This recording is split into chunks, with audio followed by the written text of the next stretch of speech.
Welcome po. Tayo po ay church where everyone is captivated by Jesus. Yan po ang ating pinakahahangaan. Tayo ay conscious sa kanyang ginawa doon sa krus. At hindi lamang natapos sa krus, siya ay nabuhay na maguli. Tayo ay kinikilala bilang proponent. Yan, yung mga salita. Mga proponent ng grace o characterized by grace. Yun ang isinusulong natin.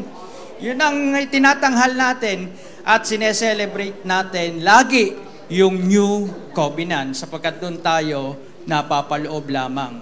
Bagamat binabasa natin yung Old Covenant sa lente ng tinapos na gawa ni Kristo, tayo ay nagseselebrate sapagkat tayo na may mga hintil na napasama lamang sa tipan ng Diyos Ama at ni Kristo. Kaya tayong lahat ay beneficiary o ang benepisyo natin ay galing lamang doon sa tinapos na gawa ni Kristo. Okay? So, dire-diretso na po tayo. Kung nais nyo po, at sana po, please, paki-like po ng ating Facebook account at saka yun doon po sa ating, meron po tayong YouTube. Doon po pinopost ni Pastor James yung ating mga video. Panoodin nyo po doon sa Jesus Our Abundant Life Church. Pwede nyo po yung i-like at pasuyo-suyo, paki-share na rin po. Kung hindi naman po kabigatan sa inyo na i-share ito. Hindi naman. Hindi naman siguro. Dahil isang pindot mo lang, na-share nyo na yan. Hindi napakabigat na trabaho po yan at hindi ka na pagpapawisan. Salamat po sa bawat isa na nag-share. So ngayon po, ang ating topic ay paniwalaan mo na yan na, nandyan na nga. Paniwalaan natin na, sabay-sabay nga sabihin natin, mahalaga ang pagsasama-sama. Bakit? Bakit po? Kasi pag ikaw ay pinaniwalaan mong mahalaga ang pagsasama-sama natin, yan ay pahalagahan mo. Pag pinaniwalaan mo yan ng buong puso na talagang mahalaga yan, abay, bibigyan mo yan ng panahon. Bibigyan mo yan ng pagkakataon at bibigyan mo talaga yan ng malaking parte sa puso mo para mapahalagahan mo. Kasi pinaniniwalaan mo eh. Lahat kasi ng pinaniniwalaan mo, pinahahalagahan mo at ginagawa mo. Kaya mahalaga talaga ang pagsasama-sama. Sa pamilya ba, mahalaga ang pagsasama-sama, lalo ngayong Pasko? Sinong gusto ditong watak-watak pag Pasko? Taas ang kaliwang daliri. Wala, di ba? Lahat ay gusto na sama-sama ngayong Pasko. Gusto lahat ay salo-salo sa pagkain. Di ba? Kaya nga, pagka matutulog yung unang sinaunang tao, sama-sama sa isang kulambo. Mas masaya yun. Nung una, sama-sama kayong kakain sa tungko, sa latok. Kung alam niyo yung latok. Tapos sama-sama din kayong, basta lagi kayong sama-sama, masaya, merong enthusiasm, merong napakagandang nangyayari kapag sama-sama ang pamilya. Pag may bagyo, sama-sama din ang pamilya, di ba?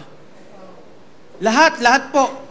Kung masaya kapag ang pamilya mo ay sama-sama, abay lalo naman kapag yan ay spiritual. Ikaw ay masaya dahil kakain ka ng, halimbawa, naghanda ang nanay mo ng munggo at balatong, na ang ulam ay tuyo. Masaya ka na noon dahil nagsasama-sama, kakain kayo eh. Alin kaya ang mas masaya at mas higit na maganda na ikaw naman ngayon ay naririto at kakain ka rin naman. Hindi nga lamang ng pisikal, kundi ng spiritual na pagkain. Sapagkat hindi naman nabubuhay ang tao eh. Sa pamamagitan lang ng pagkain ng pisikal. Kailangang busugin mo rin. Kaya mahalaga po ang pagsasama-sama ng bawat isa. Sabihin mo sa katabi mo, mahalaga ang pagsasama-sama. Oo, huwag mong pababayaan. Kasi yan yung paalala doon sa Hebreo. Huwag niyong pababayaan ang inyong pagkakatipon-tipon. Bakit? Kung sinabing huwag pababayaan, may nagpapabaya? Wala. Meron wala? Meron, may nagpapabaya eh.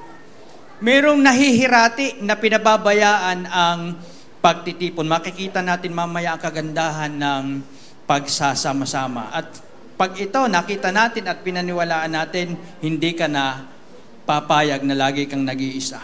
Alam nyo, pag nag-iisa, ang daming nangyayari. Ang daming nangyayari. Yung wala kang moral support, yung walang encouragement, ay naku, Tingnan niyo yung news, ang daling pumatay ng buhay. Namatay yung girlfriend, pinatay ang sarili. Parang ganun na lang kadali. Kasi walang encouragement, walang fellowship, walang pagbibigay ng palakasan sa isa. Makikita po natin yan. Kaya, bawat pagdalo po natin dito, salo-salo tayo sa bagay na spiritual. Hindi po natin ito mapapakinggan sa labas. Kasi ang mundo ay iba ang pakikinggan mo sa news, sa radyo, sa kung ano man ang way ng na-input sa inyo, wala kayong maririnig na spiritual doon. Puro karnal, puro nakawan, puro corruption. Sa tingin nyo, makakapagpalakas yun at makakaganda ng buhay natin? O nai-stress kayo sa mga balitang ganon? Taas nga ang kamay na nai-stress? Pare-parehas tayong stress. Ang tanong, kung ikaw ay isang linggong ini-stress, o 6 days kang ini-stress, saan ka pupunta para ikaw ay di-stress o maalis naman ang iyong totally sa tenga? Kung hindi ka nakikisama sa mga fellowship na ganito o sa pagsama-sama, ay puro bad news na yan. Sigurado ang resulta niyan sa buhay mo, desperado ka na rin, wala kang pag-asa. Ganyan ba ang government natin? Ganyan ba ang buhay natin? Ano na ang future natin? Walang magpapalakas sa iyo at sa akin kung walang pagsasama-sama at walang pagsasalo-salong spiritual. Tama ho ba yun? Kasi ang mundo, wala Negative talaga Negative vibes Ang dali pa naman nating makatanggap ng mga negatibo. May mga fake news pa. Hindi mo alam kung tama o mali yun. Kaya ingat-ingat din. Sabi ko sa amin sa bahay, ingat-ingat ng pag-share. Baka hindi tunay yung mga sinishare mo. Halos karamihan ay fake news. So biruin mo yun. Talagang kalap na kalap mo yung lahat ng fake news nyo. Kain na kain ng iyong isipan. Tapos wala kang fellowship. Nakakalungkot po yan. Kasi napupuno ka ng mga bagay na negative. Hindi ka naman nabibigyan ng mga positibong pananaw sa buhay. Ano nga po yung ating mission statement? Naalala pa ho ba ninyo yon? Dapat sa ulo natin to. Okay, sabay-sabay tayo. Sabay-sabay nating sa uluhin sa ating mata. Ngayon, 1, 2, 3, basa. By God's grace, to bring people to Jesus Christ and to the fellowship of believers. Involve them in biblical instruction, equip them for the task of edification and evangelism in order to glorify God. Pwede ba nating alisin niya kung sa ulo nga natin?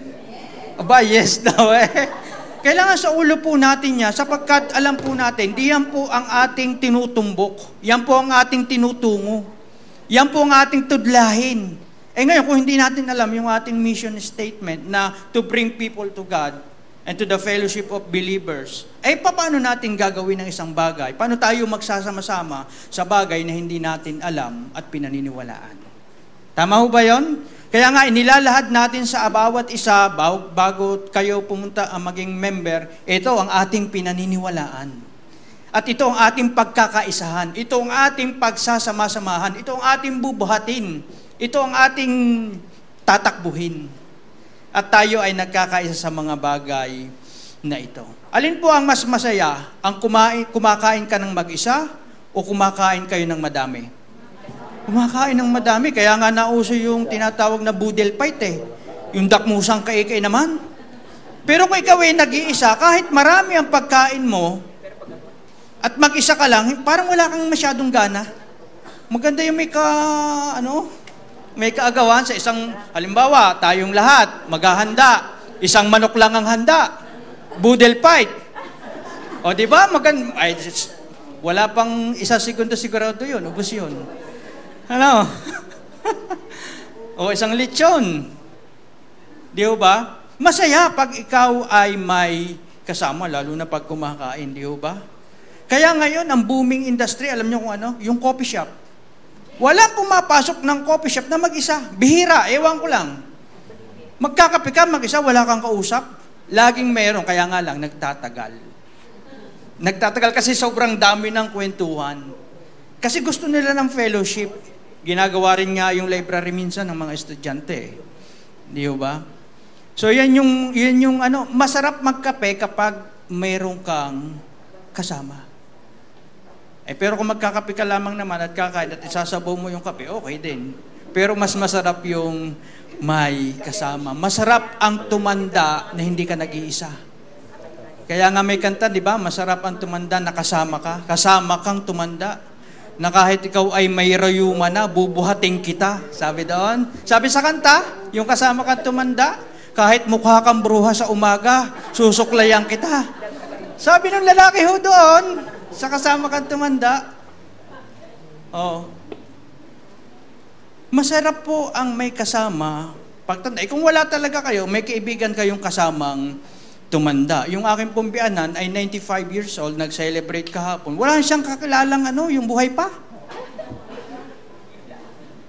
Kaya nalulungkot siya, napoprostrate siya sa buhay Nasaan ka itong aking wala na ho. Nasaan ka ho ito si Rene Bicol? Ay, wala na ho, matagal ng patay yan. Kasi ng mga kaibigan niya Nasaan si Senyang Magtibay? Lahat po, kilala niyo yan. Nakoy, wala na ho. Patay na. Yun yata ang pinakalulungkot, yung hanapin mo yung mga bagay na wala na. Kaya masaya po ang may kasama. Sino dito ang may gusto na hanggang sa pag-edad ay may makakasama? Masarap yun Masarap ang may makakasama. Kahit ang inyong galawan ay wala nang yapusan, puro na lang haplusan. Di ba, pag nag-celebrate ka na ng silver anniversary, dati may yapusan pa. Sana may yapusan pa. Ngayon, haplusan na lang. Anong inihahaplos? Ipicacent oil, katingko, omega painkiller. Basta lahat na haplos na lang. Kaya number 1 po sana, pag mag-aasawa kayo, marunong kayong magmasahe. Yan ang requirement. Kasi pag edad ninyo, bawat isa dyan hihingi ng masahe. Pag hindi ka marunong, wala ka. Sino dito ang ganyan, nahingi na ng masahe? Yun nag-celebrate ng silver wedding anniversary.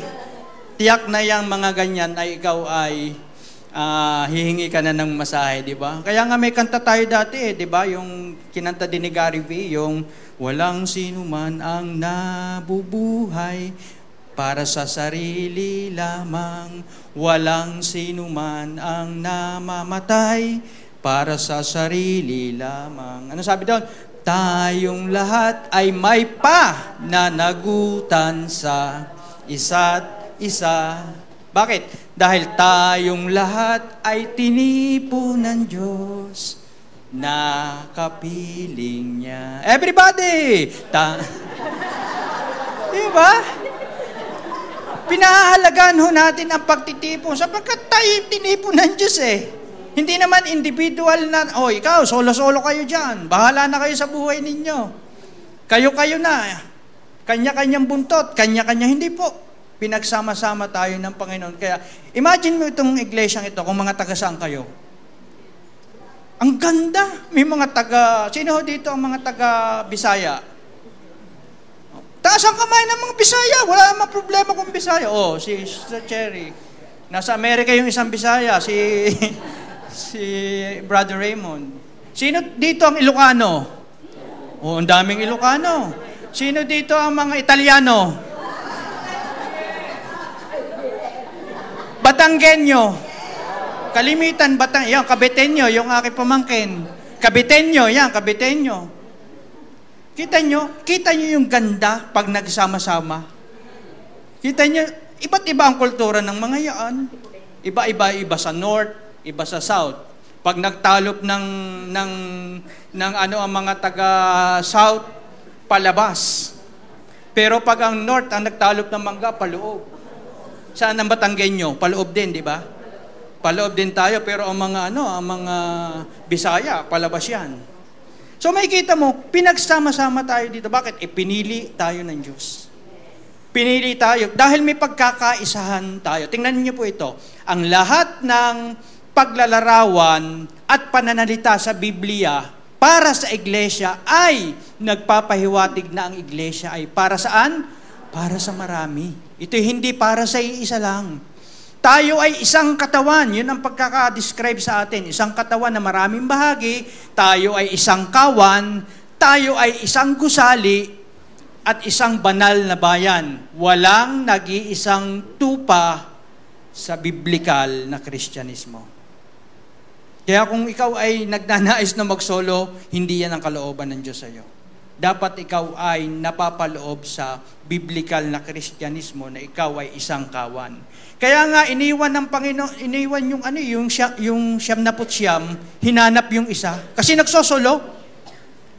Hindi dahil iniwan yung siyam na putsyam, hindi babalikan yun. Isasama yung isa doon sa siyam na putsyam para mabuo. Kaya huwag kang magwala, huwag kang nawawala. 'Di ba? Minsan ikaw ay pumipiglas. Meron kang sariling opinion, meron kang sariling pananaw pagdating sa fellowship o pagsasama-sama. Ang biblikal ay laging may kasama. Makikita natin yan, huwag lumakad ng mag-isa. Makikita natin yan sa mga ngaral o Ecclesiastes 4:9-12. Sabi doon, ang dalawa ay mabuti kaysa isa. Tama ho ba yun? Mas marami ang bunga ng anumang gagawin ng dalawa o higit pa. Meron silang better labor return. Yung output ng magagawa ng dalawa higit sa isa. Pag nagtulong ang mag-asawa, mas higit na ikaw ang taga-kusot, ako ang taga-sampay, wala pa namang washing machine noong una. Napakagandang banding po niyan. Pag nagtulong ang dalawa, mas maraming magagawa ang tao. Better labor return. Sabi doon, kapag nabuwal lang isa, may itayo siya ng kanyang kasama. Pero kawawa ang nag-iisa sapagkat walang tutulong sa kanya kapag siya ay nabuwal. Merong mutual support kapag dalawa kayo. At nagkakaisa. Halimbawa, nadupilas. May magbabangon sa iyo kasi dalawa kayo. Tama ho ba yun? Meron bang asawa nyo na nadupilas, hindi kayo ibinangon o sinuportahan? Lahat tayo ay binibigyan ng suporta ng bawat isa. Tama ho ba yun? Sabi doon, kung malamig naman ang panahon, maaaring silang magtabi sa higaan. Bakit? Magbibigay ng init. Kaya meron kang warmth and comfort. Kino-comfort mo yung bawat isa. Kung ang nag-iisa ay maaaring magtukumpay laban sa isa, sabi doon, ay how much more kung dalawa kayo? Yung defense mo, kaya nga po sa mga sundalo, di ba? Merong watcher, merong nagbabantay sa bawat, halimbawa, ikaw kapatid, na 2-4 ang duty mo. May nagbabantay para sa iyong kapatid. Ngayon, kung ikaw ay mag-isa sa kampo, ikaw lahat ang duty. Sa tingin mo, hindi mapapasok ng kaaway ang kampo mo? Mapapasok. Kaya mas magaling ang may kasama. Pag nag-iisa ka, maaaring magtagumpay ka, pero higit na mas maigi yung may kasama ka. Tama ho ba yun? Sabi doon, ang lubid na may 3 pilipit ay mas matibay kaysa iisa. Tama ho yan? Meron kang greater strength. Kaya yung katabi mo, strength mo yan. Hindi yan liability, hindi yan kahinaan, yan ay strength natin. Sabihin mo nga, ikaw ay aking lakas din. Lakas ho natin yan. Hindi agad yan malalagot kapag kayo'y nagdalawa. Hindi kayang ibagsak ikaw. Kaya napakadelikado na nag-iisa. Napakaraming pumapasok sa isipan ng taong nag-iisa. Kasi wala kang partnership. Wala kang accountability, wala kang disposition sa buhay sapagkat wala ka namang idea na nakukuha sa iba't iba. Kaya napakahirap ngayon ng panahon eh. Kaya nung nauso yung maraming kwarto ang bahay, may disadvantage po eh. Hindi kagaya nung una na isang malaking bahay na sama-sama doon ng pamilya, alam mo yung ginagawa ng anak mo. Alam mo ang oras na tulog yun. Pero ngayon ang anak mo hindi mo alam, nasa ibang bansa eh. Kasi naka-Facebook, doon ang kausap, naroon sa ibang bansa na kung ano-anong mga pinapanood dahil hindi naman siya namomonitor. Mahirap mabuhay ngayon kapag nag-iisa. Kaya kung meron tayong mga anak, abay, sabihan natin lagi na huwag kang mag-iisa. Sabihin mo nga, huwag kang mag-iisa.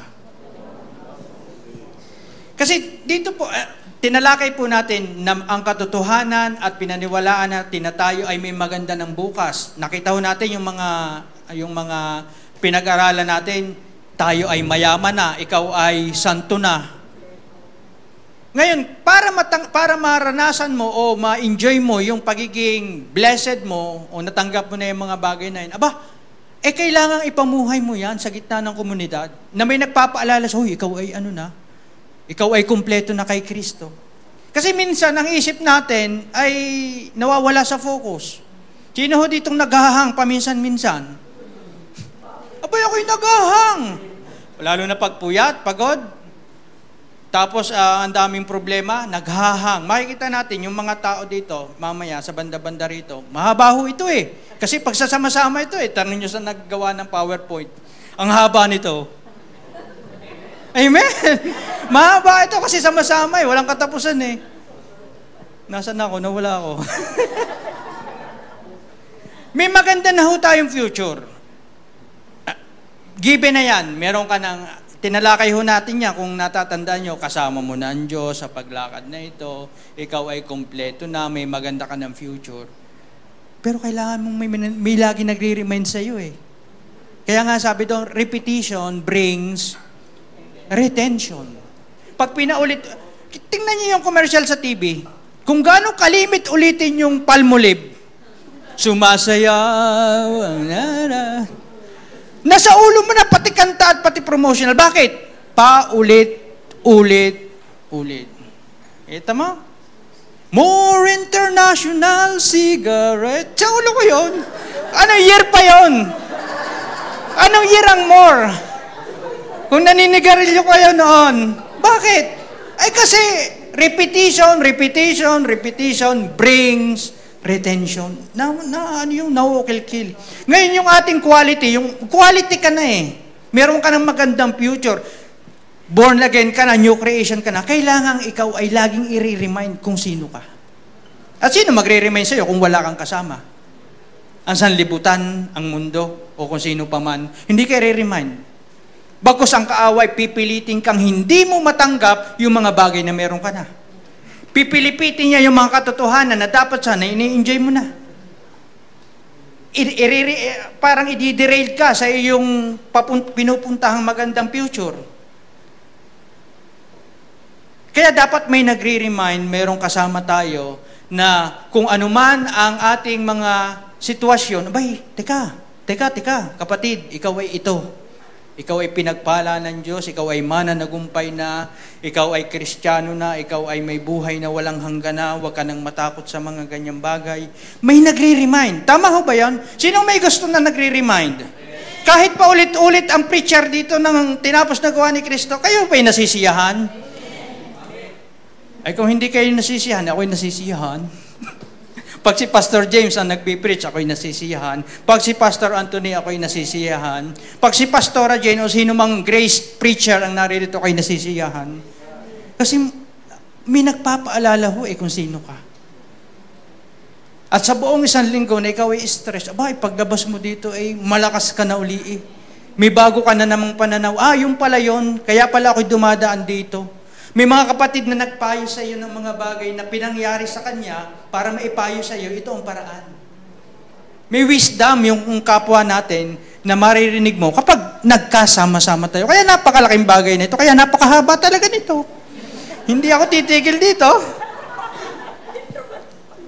Mahalaga ang bawat isa sapagkat meron kang skills na ibinigay sa iyo na hindi namin kayang gawin. Meron dito nagbibigay ng candy. Pag ayos. Meron ditong mayroong mainit-init na yakap. Meron nagbibigay dyan ng mainit-init na tsaa. Meron ditong nagpiprepare ng ating mga communion. O di ba may mga skills yan? Maraming skills. Kung gusto niyo, naririto, bubunutan ako ng ngipin. Maraming magbubunot ng ngipin dyan. May mga skills na hindi mo kayang gawin, pero kay nag-iisa, paano mo mararanasan ang mga bagay na yan? Paano mo rin naman maipapadama ito sa mga kapwa mo, kapatid na nangangailangan? Kaya ang iglesia po ay samahan Ito ay nabubuo ng mga taong pinili ng Diyos. Kaya nga, Ecclesia. Ikaw ay pinili, inalis ka doon at inilagay dito. Kaya huwag kang mag-iisa. Huwag kang mag-iisa sa buhay na ito. Napakahirap ng mag-isa. At someday, yung katabi mo, yan din ang tutulong sa iyo in the future. Kung hindi man katabi mo, yung nasa sa likod.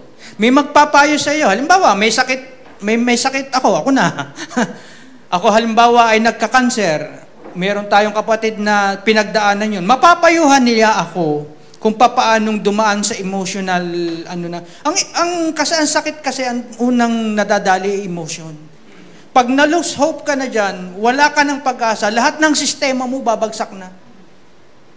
Pero kung mayroong nag-i-encourage sa'yo, ay kapatid, may pag-asa pa. Ano bang stage ng cancer mo? Stage 6. Terminal. E di bali, meron ka namang buhay na walang hanggan. Tapos, meron ka namang anting-anting sa pusa. Siyam ang buhay ko. Pero kung may nagpapaalala sa iyo ng mga bagay na ito, ay may problema akong dinaan ng kapatid. Relational, mag-asawa. Yung mag-asawang dumaan din sa ganung sitwasyon, mapapayuhan yan tiyak. O yun, naglilihi ang asawa. Magtatanong ka doon sa mga nakapanganak na, ano bang hinihingi sa iyo? Duhat na kahit ano daw kulay, wag lang itim. O di, gagawa ka ng paraan. Pwede kang mangga na lamang. Okay, pwedeng mangga. Kaya lang, 2 buto. Kasi yun ang gusto ng naglilihi, maasim. Gagawa ng paraan. May magtuturo sa'yo dahil may kasama ka. Opinion na lang na walang mata. Ha? Nasa lata. O, di ka nakakagawa. May idea. Ay ako, wala akong idea. Saan ako kukuha ng pinyang walang mata pag sa akin? Saan ako kukuha ng langka na walang amoy? Saan daw? Langka walang amoy, ha? Merong katalinuhan, may wisdom, may skills na pwedeng maibigay sa iyo sa panahon na naghahangka at wala ka pang alam. Tama ho ba yun? Kaya mahalaga ho ang pagsasama-sama. Tingnan, sabi sa awit 133 verse 1.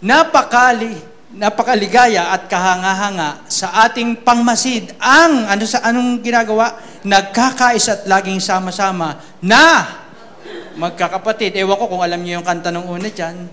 Napakaligaya at kahanga-hanga sa ating pangmasid. Ang nagkakaisa at laging sama-sama na magkakapatid. Kahit may problema, minsan wala kang pera, di ba't laging masaya? Ganyan niya ang buhay pag na kay Jesus, laging may galak sa tuwina. All together! Kinakanta yan. Ewan ko, si Brother Alex, alam niyo yung kantang yan? Yung mga oldies mga taga-old Covenant Alam na natin yung mga kanta. Maligaya po at kahanga-hanga sa ating pangmasid ang nagkakaisa at tayo ay laging sama-sama na magkakapatid. Di ba nung bata pa tayo, marami tayong barkada nung bata. Tama ho ba ako? Pag bata ka, ang dami mong barkada. Lalakad ka, buhat sa school, 1 kilometro, lakad ka lang, gabukan, batuhan, may madadaan ng kambayabasan, hindi naman ikaw nagtanim, pwede kang kumain, walang problema. Dahil yun ay all para sa lahat. Walang kaproblema. Ngayon, habang tayo din naman bilang spiritual, dapat yung moment na yun na nakuha natin, lumalakad din tayo, walking in unity, habang pinipitas naman natin, hindi yung bayabas, kundi yung mga spiritual blessing na para sa iyo. Ipinapalala, kapatid, ito'y para sa iyo, habang lumalakad, ay napakaligaya at kahanga-hanga sa ating pangmasid. Kaya pa sa pamamagitan nito, mabubuksan, mahalaga pala ang pagsasama-sama. Mahalaga pala yung pagsisel na yan, na sa panahong ako'y may kabigatan, ang ganda ng sel Kaya, amen. Abay, be involved po sa sel. Magkusa kayong sumapi sa sel. Sapagkat, Doon po ay magkakameron tayo ng pagpapaalahanan kung sino ka, magdadamayan doon, magpapanalanginan. Ay mahirap po pag walang cell. Wala, mahirap po. Kaya sabi doon ay pumunta ka doon sa mga cell leader na available para sa iyo, regardless ng age mo o ng iyong profession. Meron kasi ditong grupo-grupo. May grupo ng senior citizen. Diba? May grupong para sa mga worshiper o yung mga sa mga musician. Merong grupo para sa mga basta pwede ka kahit saan, pwede kang isuksok mo ang sarili mo. Isuksok mo at ilagay mo ang sarili doon. Sama-sama kasi tayo na lumalakad sa sanlibutang ito at kaalinsabay noon ay di namimitas tayo ng mga spiritual blessing na talagang design naman para sa iyo. Amen? Kaya nga tayo ay hindi nagkakameron ng inggitan kapag binigyan ng kotse yung isa. Okay, boy, natanggap mo na yung bigay sa iyo ni Lord. Oy, nabigyan ng bahay at ng lupa. O di, pasalamatan. Nagre-rejoice tayo, nagsasama-sama tayo, nagpapasalamat tayo sa Diyos sa blessing na tinanggap ng kapatid na yan. Tama ho ba? Kasi blessing yan ng Panginoon, design yan para sa kanila. Kaya walang inggitan, hindi nag-iinggitan, di ba? Sabi sa Gawa 2:42, na natili silang matibay. Saan? Sa turo ng mga apostol at saan? Pagsasama-sama sa pagpuputol-putol ng tinapay at sa pananalangin. Sa English po, sabi dito sa NIV, they devoted themselves to the apostles, period. Kasi marami ngayon, devoted sa apostol. Ito po, maririn nyo po ang isa, anong patron nyo sa inyong barangay? Aba, sa amin po, ang pangalan ay San Felipe. Dito ba, sinong patron dito? St. James. Hindi daw sa Alangilan. Hindi ko matandaan Basta may patron po yan. May mga patron yan. Doon sila deboto. At talagang ako'y kandado dyan. Pero tingnan po natin, sabi doon, they devoted themselves to the apostles' teaching. At ano yung tinuturo ng apostol? Si Kristo. Yan ang aming tinuturo, si Kristong namatay na inyong pinatay. Na pagkatapos ng 3 araw ay nabuhay na mag-uli. Siya ang ipinapangaral namin. Sila ang sanhi ng aming pagkamatay na namamatay yung mga iglesia, yung mga tao doon sa loob ng iglesia, pinagpapatay. Dahil kay Jesus, yan ang pinangangaral namin na siya ang nagbibigay ng buhay na walang hangganan, sabi doon. They devoted themselves to the apostles' teaching. At saan pa? And to fellowship. To the breaking of bread and to prayer. Kaya yung pong fellowship na yon, galing yun sa Griegong salita na koinonia. Ang ibig sabihin niyan ay holding something in common. Meron kayong pinanghahawakan na pare-parehas. Meron kayong partnership. At ano po yung pinanghahawakan natin ng pare-parehas? Natalakay na po ito ni Pastor Anthony sa topic niya. Meron tayong pagkakapare-pareho na tayo ay isang katawan ni Kristo. Yan po ang ating pinagkakaisahan. Meron tayong isang espiritu. Meron tayong isang pag-asa. Meron tayong isang Panginoon. Meron tayong isang pananampalataya, meron tayong isang bautismo, meron tayong isang Diyos at Ama nating lahat. Meron tayong common, meron tayong pinanghahawakang pagkakaisa. Ngayon, kung wala sa bagay na yan, mga minor issues lang yan. Mga minor doctrine lang yan. Pero as long as tayo nagkakaisa dyan, meron tayong koinonia, meron tayong fellowship, meron tayong pagsasama-sama. Hindi pwedeng mabuwag 'yon. Regardless na kung nagkaiba man kayo sa pananaw sa ibang parte ng buhay, kasi yung mga prinsipyo mo, hindi pa tayo parehas sa prinsipyo ng buhay. Hindi tayo magiging ganap na ang paborito mong kulay ng damit ay blue. Kahit sabihin ko sa inyong lahat sa linggo ay kulay blue ang damit dahil yun ang paborito ni Pastor James.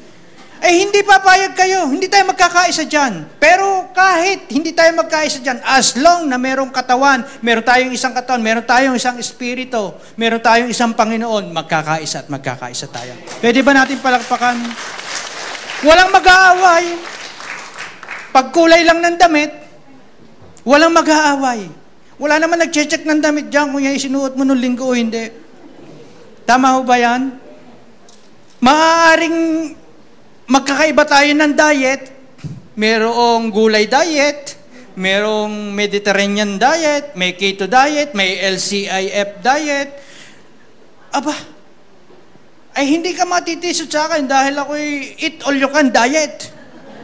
Wala tayong hindi tayo pwedeng, walang unity dyan. Dapat ang kakainin lang natin ay baboy. Pag kumain kayo ng gulay, patay.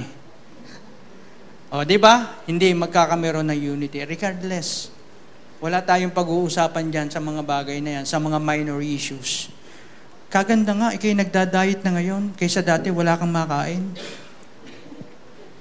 Dati dito, hirap na hirap sa pagkain.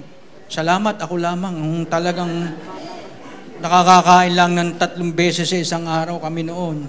Kayo pala naman isa dyang rich kids na. Talagang kayo'y mayaman na. Pinanampalataya na nangunguna.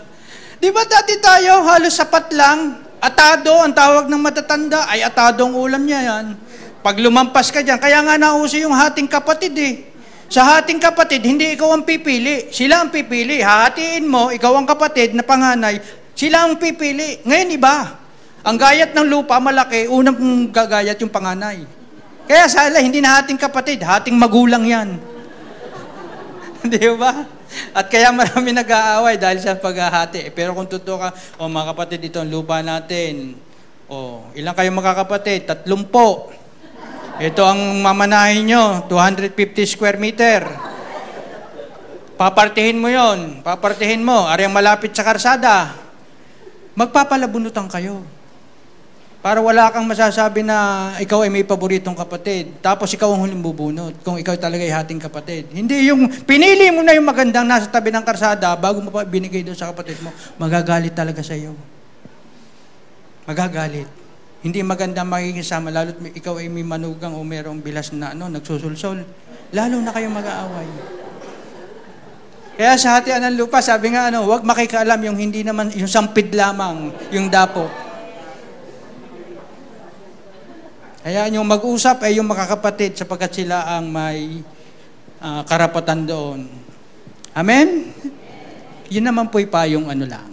Payong hindi maghihiwalay. Para hindi maghiwalay sa banda-bandang huli.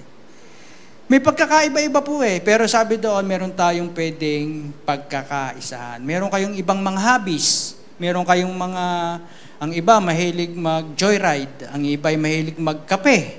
Ang iba ang hobbies ay halaman, mga plantito, mga plantita. May hobbies po tayo na iba't iba, pero hindi po yan makaka-apekto doon sa ating pinagkakaisahan. Iba't iba din ang emosyon ng naririto. Merong silent night, merong joy to the world. Kailangan mo yang tanggapin Merong hindi masyadong expressive, merong namang expressive. Tatanggapin mo rin yan. Kapatid mo yan sa Panginoon Merong plus yan, meron yang maring sablay. Pag tumawa yan, talagang kita ang alang-alaya mo na. Sabihin mo na lang, bawasan ng kaunti para maganda pag pinicturan. Pwede ho tayong magkaisa sa malaking bagay, pero pwede tayong hindi magkaisa doon sa maliit. Tama ho ba yun? Oo, unawain ang bawat isa. Pero ito ang maganda dito. Sabi doon, ang koinonia, sabi doon, it refers to the bond uniting believers with each other. Ibig sabihin ng fellowship, diyan nabubuo yung banding ng mga mananampalataya with Jesus Christ at involving shared participation, deep care, and mutual support. Doon sa fellowship na yun, doon magmumula yung matinding, pag may problema yung isang kapatid, doon sa fellowship na yun, problemado din yun. Malungkot din. Ay, may sakit si Ay, malungkot. Ay, namatay si sister. Ay, naku, malungkot ang buong iglesia. Bakit? Mayroong participation, may shared participation, may deep care, and mutual support. May alalay sa iyo, may tutulong sa iyo. Alam niyo yung kwento ng 4 na magkakaibigan na may paralisado? Yung paralisado yung kaibigan, yung kwento doon sa Mark chapter 2 verse 1 to 12. Itong paralisado, hindi naman tiningnan ko, hindi naman talaga kaibigan ang more than doon sa kaibigan kasi concerned sila. Iba naman yung friend natin Sa Facebook walang tunay na friend tunay. Personal po ang talagang pagiging friend. Kasi sabi doon, accept friend pero hindi naman siya friend mamaya titiranin ka noon pag nag-post ka ng ibang lugar na pinuntahan mo.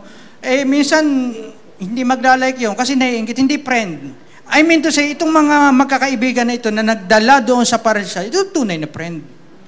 Alam nyo, pinagtigat-tigisan nila yung 4 na yung lalagyan noong paralisado. Alam naman yung kwentong ito, tama ba? Hindi pa. Dinala nila ito kay Jesus kasi nabalitaan nilang dumaan sa Jesus at nagpunta sa bahay doon. Tapos, nakita nilang napakaraming tao, hindi pwedeng pumasok doon sa loob ng bahay. Walang way para makapasok. Alam niyo yung ginawa nitong 4 na magkakapatid, 4 na magkakaibigan na ito? Umakyat sa bubong. Mahirap ba yon na umakyat? Yung sarili mo lang, pag masakit ng paa mo at may rayuma, mahirap umakyat. Pag nagsosolo ka, 4 yun, tapos may buhat-buhat ka, dadalhin mo sa taas. Hindi pa yun ang tutuklapin mo pa yung bubong. Kaya mo ba yun? Kaya mo bang tuklapin yung bubong? Para lamang kay Jesus, makita ni Jesus, Jesus, meron akong kaibigan, kailangan ng kagalingan. Ikaw lang ang susi. Ikaw lang ang solusyon nito, ikaw lang ang pag-asa, ikaw lang makakapagpagaling, wala na. Paralisado na napakahabang panahon. Ewan natin kung ilang taon na ito, pero mahaba na, may edad na Kasi sabi nila, mabigat daw Nagre-reklamo yun Mabigat. Pero dahil kaibigan mo at may kasama ka, dinala ka doon kay Jesus. Binakbak nilang, at alam naman natin na istorya, hindi sila nabigo sa paglapit kay Jesus. Kasi walang taong lumapit kay Jesus na pwedeng mabigo.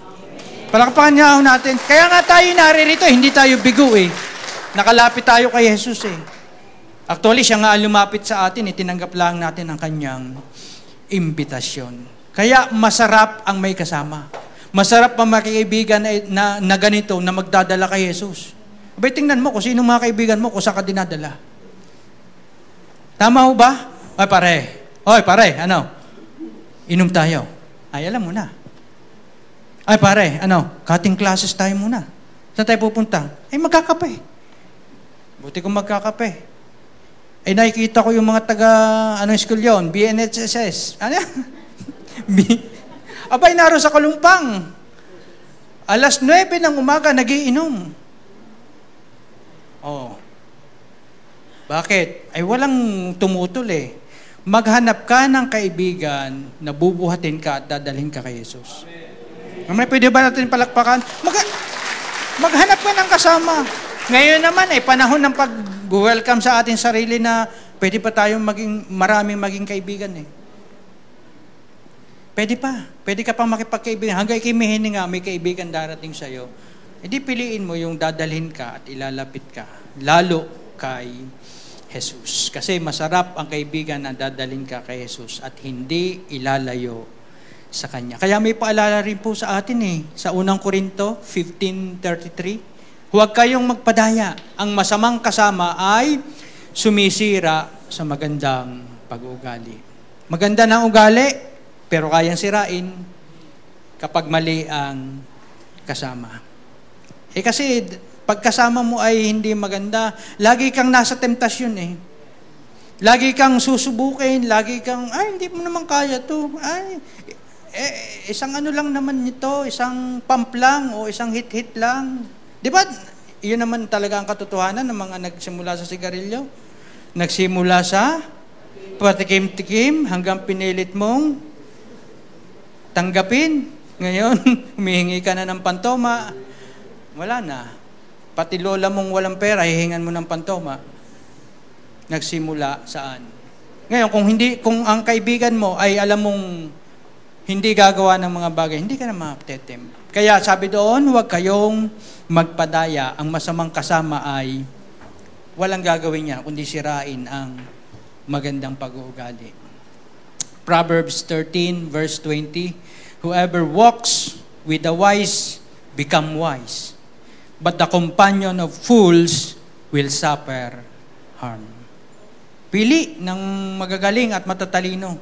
Kasi kapag ang iyong sinamahan ay hindi matalino o yung mga mangmang, ay di mapapahamak ka. Meron po tayong spiritual community. Ito, spiritual community ito. Where believers share in God's blessing and support one another through material and spiritual means. Dito may pwedeng tumulong sa iyo, material. Meron ding spiritual. Dito nangyayari po yon sa spiritual community. Yung labas, makikita mo, wala. Talagang walang suportang maibibigay sa iyo, puro problema. Pero dito sa spiritual community, magkakameron tayo ng sharing of God's blessing. Anong layunin ng pagsasama-sama? Ilan lang po ito? 3 po. Una, pananalangin. Kaya tayo nagkakasama-sama, may pananalangin. Tama ho ba? Pwede ka bang manalangin sa bahay? Pwede. Pwede ka bang manalangin kahit saan? Pwede. Pwede bang manalangin ng sama-sama? Pwede rin. Lahat ay pwede. Sabi sa Gawa 12:1-17, 1-17. Ito ay napakagandang kwento ng pananalangin sapagkat itong panahong ito ay katatapos lamang putulan ng ulo ni Santiago, panahon ng pag-uusig, at ang iglesia ay dumadaan sa matinding pag-uusig. Kaya dinakip nila si Pedro sa verse 4. Ang sabi doon, pagdakip kay Pedro, ikinulong at pinabantayan sa 4 na pangkat na 3-4. Ilan yon? Ang balak ni Herodes ay iharap siya sa bayan pagkatapos ng Paska. Ilan yung 4 na pangkat na 3-4? 4 times 16. Biri mo ang ratio ng kulungan noon, ng bilanggo. 16 ang babantay sa iyo. Pumunta ka doon sa BGMP, kung ilan ang ratio ng nakakulong at ng bantay. Pero may nakakatakas pa. Ito kaya, 16 ang bantay, makakatakas hindi. Anong goal ni Herodes dito? Pagdakip kay Pedro, gaganyanin. Papatayin. Kagaya ng ginawa kay Santiago, kay St. James.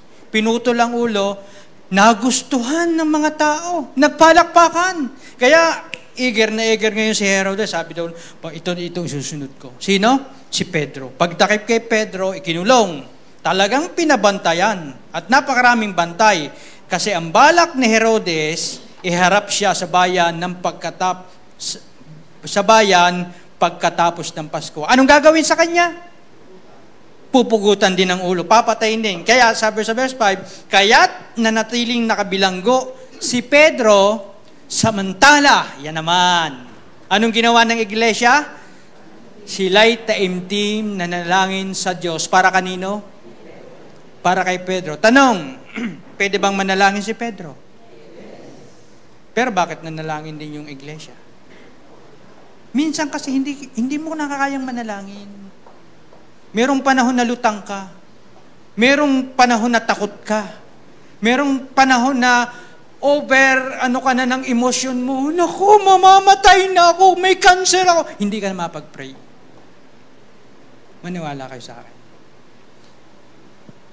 Kahit pastor ka pa, pag ikaw ay dumaan sa mga bagay na yan, hindi ka mapag-pray. Hindi mo kayang sabihin sa Lord ang iyong hanggang may nananalangin sa iyo. Ito nyo sa verse 6, sabi doon, taimtim na nananalangin sa Diyos para kay Pedro. Si Mami Lorna, si Nanay Lorna, ang iglesia ay taimtim na nanalangin. Di ho ba? Tama ho ba yon? Kung nung nasa ospital si Nanay Norma, talagang taimtim na nanalangin. Kasi minsan, yung sakit na nararamdaman ni Nanay Norma, yun na lang ang kanyang maiisip lagi. Pag kayo nakaranas ng may sakit, huwag naman sana. Kagaya ng aking father-in-law. Sabi niya, ayoko na mabuhay. Sabi namin, pastor kayo. Ang itinuturo niyo buhay na maayos. Bago sasabihin niyo, sana mamatay na. Totoo yun. Pag ikaw ang nasa sitwasyon na mahirap, kailangan mong may mananalangin. Saan mo kukuhanin ng pananalangin? Kukuhanin mo kay PBBM? Hihingi ka ng prayer request kay Saldico? Gagawa ka ng prayer request? Walang ibang mananalangin sa'yo, kundi yung nakakasama mo dito. Oo, totoo yun. Maniwala kayo. Sabi daw, ng gabing yun, natutulog si Pedro. Buti nakatulog pa to. Papatayin ka na bukas, natutulog ka pa. Nang gabing iyon, natutulog si Pedro sa pagitan ng dalawang kawal. Nakagapos pa ang kamay. Dalawang tanikala at may bantay pa sa harap ng pinto. Ang daming cheche-boreche ng buhay ni Pedro. Sabi doon, ang dami meron pa sa harap ng bilon. Balak ni Herodes na iharap siya sa bayan kinabukasan. Kayo ba, kaya niyong tumulog? Bukas mamamatay na kayo? Ito, may kapayapaan siya. May kapayapaan sa gitna ng gantong pangyayari, pero nakatulog pa rin siya. Walang ano-ano, ito ang maganda na. Paganda na ng paganda. Verse 7, walang ano-ano, lumitaw ang isang anghel ng Panginoon at nagliwanag na mabuti sa bilangguan. Tinapik nito si Pedro sa tagiliran at ginising. Ang sabi, dali, bumangon ka, sabi ng anghel, at nakalag ang mga tanikala sa mga kamay ni Pedro. Meron bang mahirap sa atin? Para bang nakatali ka? Yung sitwasyon mo mahirap, na walang kayang magkalas. Si Pedro may nagkalas. May sinugo ang Panginoon, yung anghel, para makawala. Sabi daw, nung natauhan si Pedro, sinabi niya, ngayon ko natiyak na totoo pala ang lahat. Abay, nag-ano siya eh. Para baga siyang nag-hallucinate dahil sa ganda ng ginawa sa kanya ng Panginoon. Minsan na-amaze ka doon sa ginagawa ng Panginoon sa iyo eh. Sabi doon, nang matauhan si Pedro, kaya sinabi niya, ngayon ko natiyak na totoo pala ang lahat, isinugo ng Panginoon. Sinong nagsugo? Baka anghel na naman ang bida dyan. Hindi, ang Panginoon ang bida sa kanyang anghel at iniligtas ako sa kamay ni Herodes at sa ibig ng mga Hudyo na mangyari sa akin. Verse 12, nang mapag-isip-isip niya ito, nagpunta siya sa bahay ni Maria, na ina ni Juan, na tinatawag ding Marcos. Anong ginagawa nila doon? Sila'y nagkakatipon doon at nananalangin. Kaya sa pagsasama-sama natin, tayo ay nananalangin. Sapagkat alam natin na may nangyayari kapag nananalangin. Kapag ang bansa ay kita mong masama, tayo ay sama-samang nananalangin. Sapagkat sabi ko nga, ang hindi kayang gawin ng tao, kayang gawin ng Diyos. Sama-samang nanalangin dahil kumikilos ang Diyos. Napalaya sa tanikala. Pwede naman mag-pray si Pedro eh. Pwede siya mag-pray. Pero ang galing, talagang nag-pray yung mga kapatiran para kay Pedro. Pag ikaw sabi nga, pwede kang mapalaya. Pwede kang magigitla ka na lang doon sa gagawin ng Panginoon. Minsan bakit nangyari yun? Baka may nanalangin sa'yo. Baka yung cell servant mo ay nagpatawag ng meeting, online meeting, at sinabing ipanalangin natin si kapatid na ganito. At ikaw naman ay nakalaya doon sa gapusana na mahirap na hindi mo kayang takbuhan at hindi mo kayang takasan. Kasi ganun ang Diyos eh. Pag pinalaya ka, ikaw ay tunay na malaya. Kung napalaya nga tayo kay Satanas, how much more kaya tayong palayain ng Diyos doon sa mga problema at mga anik-anik natin sa buhay-buhay. Tama ho ba yun? Napalaya na tayo sa malaki eh. Sa bihag ng kaaway, how much more kung isang sitwasyon lang ang pwedeng palayain tayo ng Panginoon. Kaya, sa isang sitwasyon lang ng buhay ng tao, pwede kang palayain ni Lord. Kaya tayo ay nananalangin sa Kanya ng mga bagay na ito. Sabihin nga natin, may kapangyarihan ang pananalangin. Kaya manalangin tayo. Manalangin tayo. Personal man yan. Ang church ay nag-i-invite gusto ba niyong makabahagi sa pananalangin sa mga senior citizen? Meron every Friday, 6 p.m. Pinapanalangin doon ang mga senior citizen na magkameron ng maintenance, na masustain, mahaba pang buhay. Kung may prayer request yung mga senior citizen na maiksi na lang ang buhay, pwede rin. Hirap na. Sabi ng tatay, sabi ng akin, huwag na, mahirap na. 95 na kasi siya, 95. Nahihirapan siya. Sabi niya, gusto nang kunin ng Panginoon. May prayer request kayo. Di sabihin nyo, yan ang ating ipapanalangin. Lagi namin sinasabi, kayo naman, huwag manguna sa Panginoon, sapagkat ang Panginoon ay may layunin sa buhay ninyo. Di ba? Huwag niyong pangunahan. So, sabi doon, ano pa ang layunin? Tayo ay sama-samang nasamba. Tama ba? Kaya kayo naparito, ay sasamba tayo.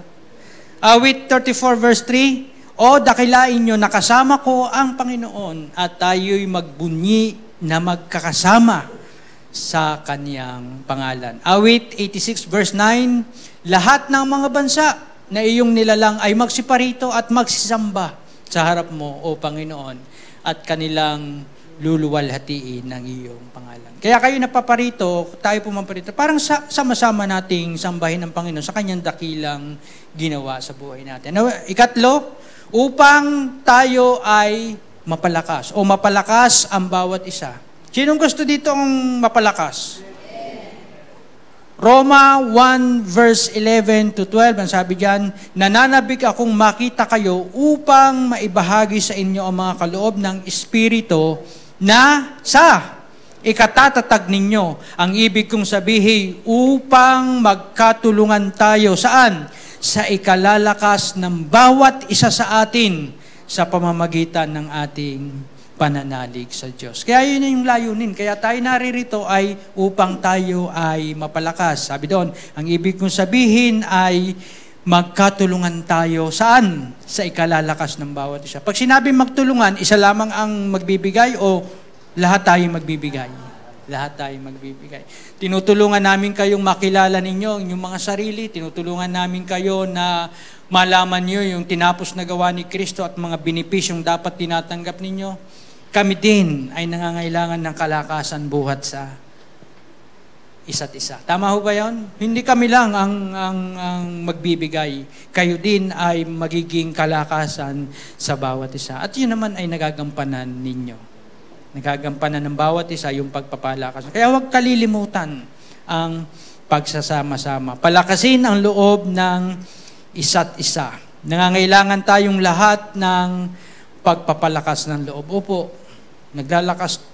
Talagang kailangan lagi natin ng kalakasan ng loob sa paglakad sa sanlibutan ito. Sa ating pong pagtatapos, sa awit 55:14, tayo ay maligayang nagpapayuhang magkakasama. Tayo'y lumalakad na magkaakbay sa bahay ng Diyos. Ang ganda ho yan. Maligaya na nagpapahayuhang, pinapayuhan ang bawat isa na magkakasama at tayo'y lumalakad na makaakbay sa bahay ng Diyos. Ano po ang ating uuwing katotohanan ngayon? Anong ating takeaway? Ang pagsasama-sama para sa pagtuturo, pagsamba, pananalangin, at pagpapalakasan sa isa't isa ay isang pagpapakita ng ating pag-ibig para sa mga tinubos at sa ating Diyos. So makikita ng mga tao na kayo nagmamahalan, na tayo nagmamahalan dahil tayo ay nagsasama-sama. Pwede ba natin palakpakan ng ating Panginoon? Ama, maraming salamat po sa kabutihang iyong ginawa sa bawat isa na kami pinili mo, dinala sa lugar na ito upang magkasama-sama, upang luwalhatiin, purihin ka, Panginoon, magpanalanginan sa isa't isa, magbigayan, Panginoon, ng mga suhestyon na ikatatatag ng bawat isa sa pananampalataya. Maraming salamat po sa mga kapatid na naririto ngayon na nagdaranas ng sakit, karamdaman, kabigatan o anumang mga bagay. Ngayon, Panginoon, ay dumadalangin kami sa iyong mahabaging trono ng biyaya na ipagkaloob mo po sa bawat isa ang tugon sa lahat ng kanilang mga pangailangan. Pagpapalaya sa lahat ng mga tanikala ng sitwasyon na kanilang kinasasadlakan ngayon.